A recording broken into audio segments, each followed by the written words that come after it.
Las primeras ideas de Puerto Madero tenían que ver con temas generales de planeamiento en la ciudad. Es decir, el problema era la decadencia del centro. Y eso lo que genera es un centro que poco a poco va perdiendo dinamismo, va perdiendo actividad. El centro se va yendo y se va hacia el lugar donde están los ricos. Y el centro queda vacío y para los pobres. Los pobres han perdido la ciudad. Buenos Aires sigue siendo el centro de todo. Toda la hotelería y todas las cosas están en el centro y esto mantiene vivo el centro. Por lo tanto, lo que es Puerto Madero es un intento de agarrar esta ciudad que se iba para allá y traerla y ponerla acá de nuevo.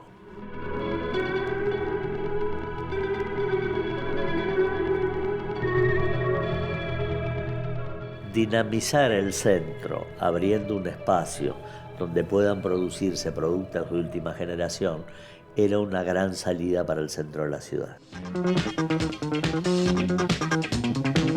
El Ayuntamiento de Barcelona tiene preparado un proyecto según el cual los muelles que van desde el Paseo de Colón hasta la Barceloneta abandonarían sus actuales funciones comerciales para convertirse en una amplia zona de esparcimiento ciudadano.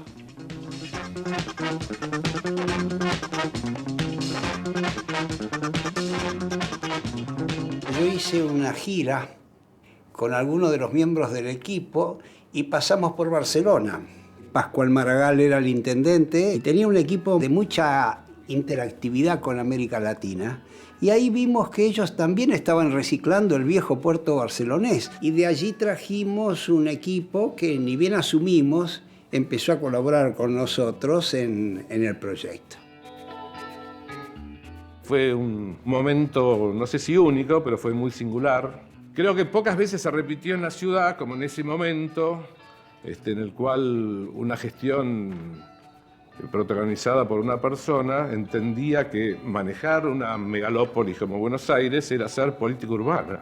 ¿Qué perfil de ciudad se buscaba? ¿Qué se quería hacer con esa ciudad? En esa oportunidad, Buenos Aires tuvo como un acercamiento concreto y real, además con acción, en el cual Carlos Grosso fue un singular impulsor y ideólogo de esa concepción, ¿no? Hubo un momento en donde se sanciona la ley de reforma del Estado y la ley de emergencia económica. Entonces esa ley permitía escindir empresas públicas. O sea, en lo que consistía era en una empresa de la ciudad, que era AUSA, y la Administración General de Puertos, era una sociedad del Estado, se fusionaban y daban origen a una tercera sociedad, una sociedad anónima, que pasaba a ser la propietaria de esos terrenos y a la que se le encargaba la urbanización. Era una cosa insólita. El Estado Nacional ponía las tierras y nosotros poníamos la gestión y el proyecto. Y era una sociedad 50 y 50 con una corporación que se creaba bajo las normas del derecho privado y no del derecho público, con lo cual la corporación tuvo una dinámica y una capacidad de hacer muchísimo más intensa que lo que habitualmente daban los modos de la administración pública. En el decreto del 17 de noviembre de 1989 se le entrega en propiedad a esa Corporación de Desarrollo Urbano la propiedad, o sea, la titularidad de dominio de toda esa fracción de tierra. Por suerte se pudo hacer así y no entrar en procesos de concesiones de tierra, etcétera, que eran dificultades enormes para, en aquella época, encarar cualquier tipo de llamado a la participación privada sobre esa zona. El gran proyecto de la Corporación Puerto Madero es haber inventado la Corporación Puerto Madero, o sea, haber inventado una manera de gestión. El primer conflicto fue con la IGJ, porque una persona que tenía autoridad en ella sostenía que no se podía hacer una corporación tan despareja donde la nación colocaba las tierras y la ciudad solo colocaba ingenio. ¿Y nosotros qué poníamos? La miserable alegría de crear, y eso no valía, para él valía -10. Nosotros, para ganar tiempo, Lo que empezamos a hacer es tratar de aprender de las experiencias que se habían hecho de remodelación de estos antiguos puertos y waterfront. Había algunas experiencias interesantes en Estados Unidos, sobre todo el puerto de Baltimore. En New York habían hecho Battery Park y había ahí una experiencia, y César Pelli de alguna manera nos dio una mano para tomar contacto con la gente que había hecho ese desarrollo. Había también una experiencia negativa de cómo hacer esas cosas, digamos, que eran los Docklands en Londres. Todo eso fue hecho con gran cantidad de plata de fondos públicos. Puerto Madero no. Inclusive Puerto Madero nunca fracasó, como sí fracasaron los Docklands de Londres. Nos íbamos encontrando con los primeros problemas, que eran los vecinos. Vecinos muy poderosos, como por ejemplo el Diario de la Nación, que en ese momento tenían como la primer fila de edificios sobre el río. Los primeros que aparecieron fueron los operadores del puerto, que pensaban que perdían una parte importante de su operación, y esto, digamos, coincidió con lo que fue la licitación de los muelles del puerto, y por lo tanto ellos centraron su discusión en cómo iba a ser la nueva operación del puerto, y a Puerto Madero un poco lo aceptaron, digamos, resignarlo. La conjunción de esa decisión política de hacer, más las facilidades que ese contexto normativo, etcétera, que se estaba gestando en ese momento, fueron cruciales para que Puerto Madero dejase de ser otro proyecto más, porque hubo infinitos proyectos, no sé infinitos, pero varios proyectos previos que nunca pasaron de ser un trabajo de laboratorio, de un ensayo, planos, dibujos, etcétera. Nosotros teníamos la clara convicción de que Puerto Madero había que hacerlo. Íbamos a hacer un concurso, pero cambiando un poco las características de los concursos. Es decir, no iba a ser como los concursos tradicionales de arquitectura, iba a ser un concurso de urbanismo. Participamos de la elaboración de las bases, junto con la arquitecta Odilia Suárez, el arquitecto Heriberto Allende, el arquitecto Jorge Moscato y yo. Y con eso se llegó a elaborar, después de varios meses de trabajo, una de lo que puede haber sido las ideas básicas y originales que conformaron lo que terminó siendo finalmente lo que es hoy la morfología que uno ve en Puerto Madero. Puerto Madero tenía que parcelar chico, porque cuando más chicas fueran las parcelas, mayor era el espectro de inversores que podíamos convocar. Los inversores solo veían torres como posibilidad de construir, y en este sentido imaginaban Puerto Madero como un bosque de torres. Nosotros insistíamos mucho en las tipologías de la ciudad, es decir, en unas manzanas rectangulares, no sé, que tuvieran un centro de manzana, pero que reprodujeran la morfología de Buenos Aires, con plantas bajas comerciales. Claro, la discusión era entonces dónde se ponían unos y otros, y más o menos la proporción era que había que hacer tantos metros cuadrados en edificios, digamos, tipo palazzo, como en torres. Había que diseñar una ecuación económica financiera con los recursos propios de la corporación, o sea, los recursos eran los ingresos a través de las ventas, y con esos ingresos hacer los desarrollos de infraestructuras, parques, paseos, mobiliario urbano. Bueno, todo había que gestionarlo y mostrar alta calidad.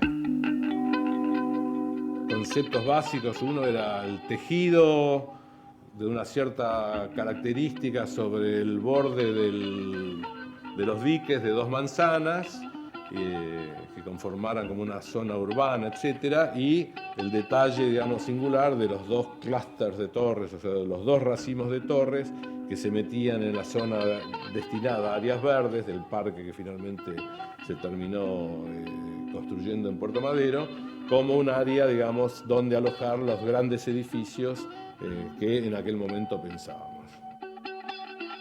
98 proyectos recibimos. Y yo puse una sola condición al concurso, que no hubiera un solo primer premio. Elegimos 3 con tan buena fortuna como para que uno de ellos fuese el estudio de Bortagaray, que venía trabajando desde hacía muchos años con este tema, y que los otros 2 fueran 2 estudios de gente muy joven, que le colocó a lo que era un cierto clasicismo de Bortagaray, la alegría y la espontaneidad y la creatividad de dos estudios jóvenes que luego crecieron en prestigio. Las calles ya estaban los puentes. La primera estrategia fue cómo reutilizar eso como si fuese realmente más un reciclaje de un área que la creación de un área nueva. Lo primero que había que sortear era llegar, pasar de un lado al otro. Y obviamente, digamos, la estructura existía de los puentes. O sea, había un vínculo importante entre el llegar, el dónde ubicar la alta densidad y los puentes. Por ejemplo, un proyecto como el de Bortagaray proponía definir hasta los materiales de construcción. Es decir, por ejemplo, él quería que los edificios del lado oeste fueran de ladrillo colorado. Y bueno, esas cosas después finalmente no sucedieron. Se empezó con los docks de ladrillo rojo de este lado y eso, digamos, de alguna manera mantuvo al proyecto con visibilidad, permitió financiar a la corporación y permitió financiar la infraestructura y de alguna manera fue incorporando una parte de Puerto Madero a la ciudad. Nosotros arrancamos de movida con la idea de que había que dejar de lado el movimiento moderno, cosa insólita en ese momento, y optar primero por un proyecto, un partido que tuviera calles, veredas, esquinas. En ese momento era una decisión absolutamente revolucionaria y transgresora optar por ese tipo de partidos. En el tejido de la ciudad marcábamos calles transversales para que esa vida se pareciera lo más posible, digamos, a lo que se vive en Buenos Aires. Todo el tiempo lo que nosotros teníamos en la mente es que justamente la ciudad de Buenos Aires que continúe la trama, pero mejorada. Fuimos 3 representantes de cada equipo y se armó un nuevo equipo de 9 arquitectos. Y ese equipo de 9 arquitectos representantes de esos 3 equipos tenían que producir el master plan definitivo. Nos teníamos que sentar por un lado, a discutir de igual a igual con el decano de la facultad en ese momento, el que me había firmado el título a mí 3 años antes o 4, no mucho más. Y con Enrique y el equipo de Enrique, que después fue el secretario de planeamiento. O sea, era una cosa complicada. Sí. Y nosotros teníamos, no había cumplido 30. No, yo tampoco, ni vos. Éramos unos nenes. Éramos unos nenes. Todas las discusiones las llevábamos al papel, entonces se armaban enchinchadas, se veía lo que estábamos diciendo. Me acuerdo de Manolo discutiendo, sentado en su tablero y con la paralela todo el tiempo, discutiendo y sin dejar de dibujar. Y él no dejaba de dibujar, me acuerdo. La necesidad de integrar unas tierras a una ciudad que de alguna manera ya tenía sus lineamientos generales plasmados y consolidados, una de ellas fue trasladar la forma de resolver los edificios en altura, que era la clásica, lo que llamábamos la clásica después propiedad horizontal. Pensábamos sí que las torres tenían que llegar al piso y que no tenían que tener basamentos, sino que tenían que estar rodeadas de jardines con el suficiente espacio alrededor como para que esos jardines participaran del espacio urbano también. Para octubre, noviembre de 1992 se pudo entregar finalmente el plan maestro que diría que en un 98% resume hoy lo que es la conformación de Puerto Madero, básicamente en el lado oeste, es decir, de los diques hacia el río. Digamos.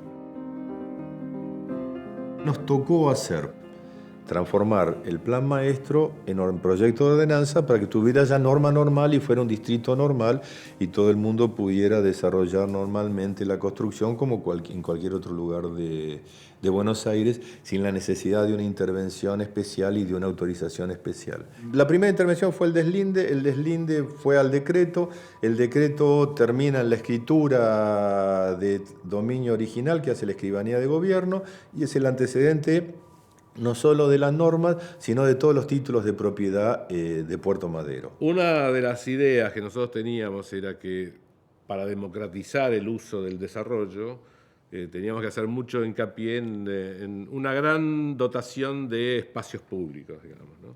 Entonces, ¿qué pensamos en ello? Primero, el tema del agua y de la preservación de los 4 diques y sus casi 40 hectáreas de superficie, más todo un paseo público alrededor, como son hoy los famosos malecones o banquinas, como le decíamos en aquel momento, que había muchas presiones, intenciones y muchos proyectos anteriores en los cuales había diques que directamente los rellenaban, otros que les pasaban con vialidades por el medio. Si nosotros entendimos que eso en esa zona no podía ser, que además teníamos que preservar el espíritu del viejo puerto porque era algo ya incorporado en el colectivo de la ciudad de Buenos Aires, que poco se había visto porque se veía a través de unas rejas.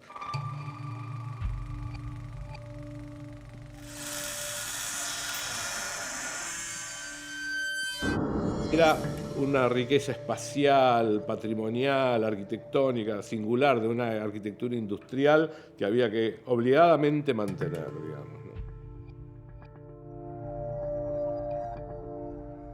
Esta es la intervención que hicimos nosotros, la banquina, ahí abajo.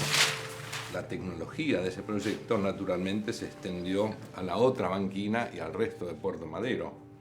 La primera parte que se hizo fue este extremo que está acá, el módulo 1, en el cual se definieron la baranda, los pisos, las luminarias, todos los ensayos sobre los temas de pisos que se podían colocar. Había una obsesión con el reciclaje de lo que hubiera, que todo eso el visitante o el usuario tuviera la percepción de que era algo intemporal, de que siempre hubiera estado, que no hubiera una situación en la cual estuviéramos proyectando algo nuevo, sino un reciclaje de algo. Lo nuestro, me parece que justamente tiene esa cosa de la intemporalidad. Podría haber estado antes, o se podría haber hecho después. O sea, no imita la historia, pero hay una tradición. Es un proyecto de 8 metros de ancho por 4 kilómetros de largo, o sea que es una plaza de 4 hectáreas. Eso es bastante, ¿no?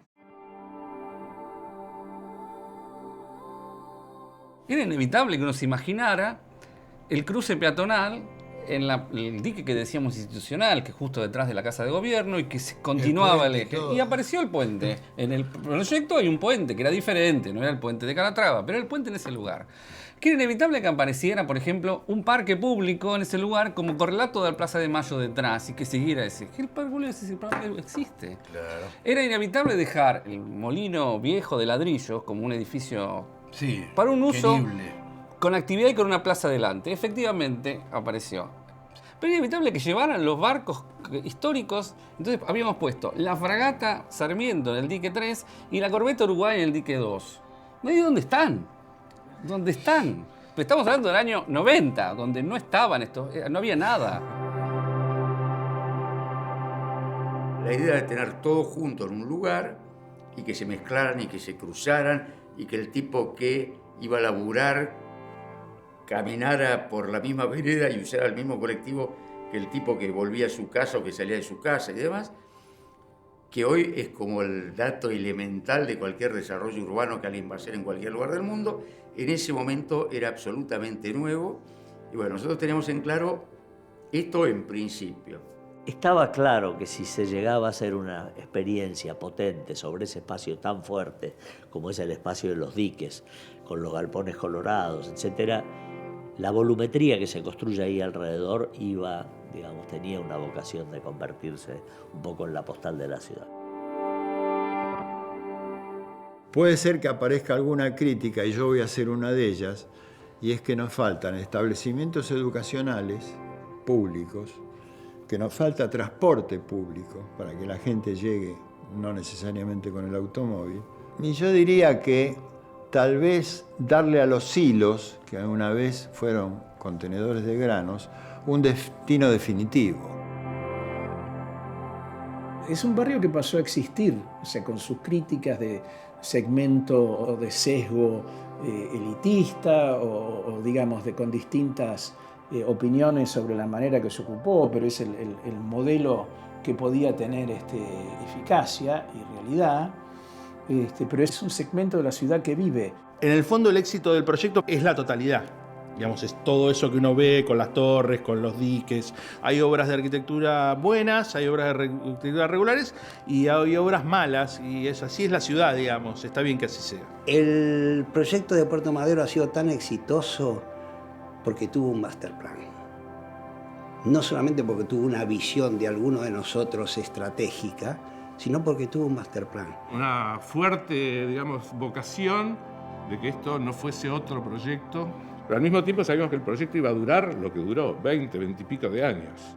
El concurso, la verdad que creo que fue una experiencia muy positiva. Aprendimos a, digamos, dar el debate social y que haya conflicto y no asustarnos con el conflicto. Haber empezado a hacer, haber logrado destrabar esta complejidad hizo que, digamos, en un tiempo relativamente corto, como fueron 20 años, se hayan hecho 3,5 millones de metros cuadrados en el microcentro, digamos, en obras de buena calidad. Hoy es casi una imagen de Buenos Aires tan importante como el Obelisco o la Casa de Gobierno y la Plaza de Mayo.